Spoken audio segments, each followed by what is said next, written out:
Election headquarters. Here's Fred Childers with This Week in Louisiana Politics. Good morning, everyone. I'm Fred Childers. I hope you're having a fantastic weekend. We have lots to talk about. Thanks for joining us for This Week in Louisiana Politics on your local election headquarters. Candidates who want their name on the fall ballot turned out to the state archives to qualify. All 7 of the major candidates for governor gave impassioned speeches on why they should have the state's highest office. Take a look at Capitol reporter Shannon Heck's roundup of this week's events. Candidates for Louisiana's highest office may have already hit the campaign trail, but today it's official that their names will be on the October ballot. This secretary, this candidate, was innovative and brought hundreds of millions of dollars to this state. I'm a guy that acts. I'm a guy that does things, and I have been for 40 years. I don't believe money alone will win the race.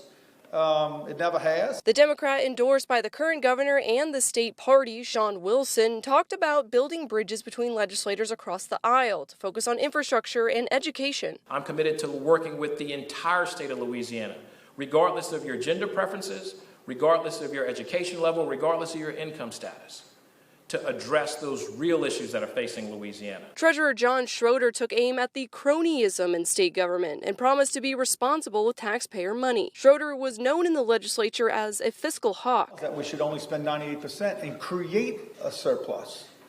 That way you can use that for infrastructure and one-time investments. Independent Hunter Lundy said that he was in support of keeping the half-cent sales tax around and wants to have a more clear process of doling out money after the chaotic end to the legislative session this year. The red fought the blue, and then the red fought the red, and then they walked out of there and nobody knew what was in the budget. State Senator Sharon Hewitt said that her experience in the legislature will help her work with lawmakers to tackle issues like education, outward migration, and lawsuits aimed at the oil industry. I'm taking my race to the voters, the everyday voters who want things to be different in this state. Hewitt says she wants to allow the half-cent sales tax to roll off and to work with more accurate economic projections for the budget. Also qualifying today was Attorney General Jeff Landry, who as of now is the presumed frontrunner. Taking just 2 questions from the media, Landry focused his messaging on tackling the issue of crime. They want to talk about the things that are affecting our families, because crime knows no party, knows no race, knows no economic or socioeconomic class. When asked about funding teacher pay raises and early childhood education, Landry pointed to crime impacting children and that it's a high priority. Wagasback was met with cheers as he arrived to qualify. He focused his messaging on how he hopes to keep people from leaving the state through education investments and growing businesses. He also claimed that his campaign has been getting intimidating calls from other campaigns. But if it takes lies and scandal that is made up out of pure fiction to come after me, and if you got to hide behind other entities to do it, I think the people are going to see that, man. State Representative Richard Nelson isn't taking any swipes at other candidates. Instead, he's blaming Huey Long for policies that drive all the money through the Capitol. You put all the power in Baton Rouge, everybody sends their tax money up there and puts it on a roulette wheel of state government and hopes they get a splash pad, right? That's not the best way to run a government. That's not the best way to attract business and really fix people's problems. With the final entries, voters will have 5 Republicans, 1 Democrat, and 1 independent to choose from.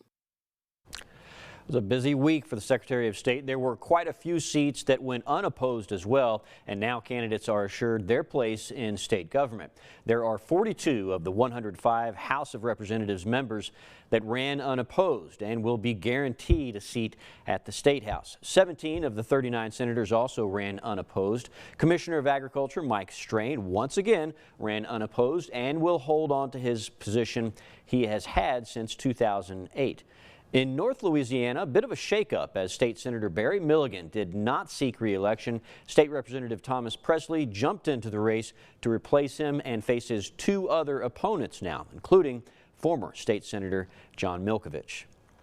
In other qualifying news, you can go to sos.la.gov to look up who will be on the ballot for other statewide and local races. For Attorney General, there are 5 candidates. For Lieutenant Governor, Billy Nungesser faces 6 opponents.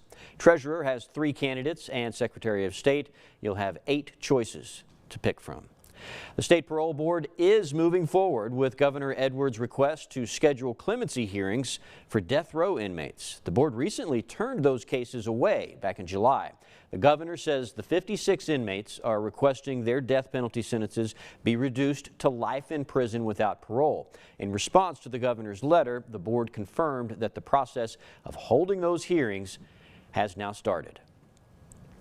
Crews are digging dirt on the Mid-Barataria sediment diversion project in Belle Chase. Governor John Bel Edwards says the project is the most ambitious environmental restoration project in Louisiana's history. The project is meant to restore and rebuild up to 26,000 acres of coastal land and to provide better storm protection to vulnerable communities and infrastructure. Edwards says it also includes investments in natural resources that may be impacted by project operations like fisheries. Well, the cameras that catch speeding drivers in the city of Shreveport stirred up controversy among residents. Now it's bringing public dollars into the city and leading to council members debating where the money should go. Alex Meacham reports. Two sets of similar legislation were up for a vote during Tuesday's City Council meeting. The original, introduced by council members Tabitha Taylor and Dr. Alan Jackson, uses revenue from traffic violations through Blue Line Solutions to support the police department, streets and drainage, with 20% for the Early Start Initiative and 10% for the Financial Empowerment Center. Two programs Jackson says are already under the city and not outside nonprofits. In order to rebuild the community, we have to make sure that the citizens are empowered. They have the credit, they have the financial literacy in order to be able to invest back into their city. Councilman Grayson Butcher originally seconded this funding decision, saying the Early Start Initiative is a worthy cause. However, after being contacted by constituents and considering the great need for solving crime in the city, he, along with council members Jim Talaferro and Gary Brooks, brought forth an amendment to change who receives the additional funds. I don't believe that this money that is collected through law enforcement needs to go to anything else other than public safety. They requested that 15% go to the Crime Lab of Northwest Louisiana, with 5% for the Gingerbread House Child Advocacy Center, two organizations that serve law enforcement and help prosecute criminals. We can't go anywhere if our citizens are not safe. And I think that the Gingerbread House and the Crime Lab were worthy recipients. Hopefully, I think this council will come together and find a way to give additional funds to them. All council members say each of these groups deserve more public funding, but the vote was split 3-4, with Taylor and Jackson's original ordinance going into effect. That was Andrew Meacham reporting. With the election just 2 months away, the newest artwork for this year's I Voted sticker has been revealed. Take a look. It's titled Confidence, and it's created by Jefferson Parish artist Becky Foss, who created last year's sticker as well. She says the state bird, the brown pelican, is a muse for her, and she wanted to be on the sticker. She wanted it to be on the sticker this year as well. You can get your sticker when you cast your ballot. Early voting begins September 30th. Up next, Attorney General Jeff Landry is suing the Biden administration over free speech. We'll update you on that case being heard down in New Orleans. Stay with us.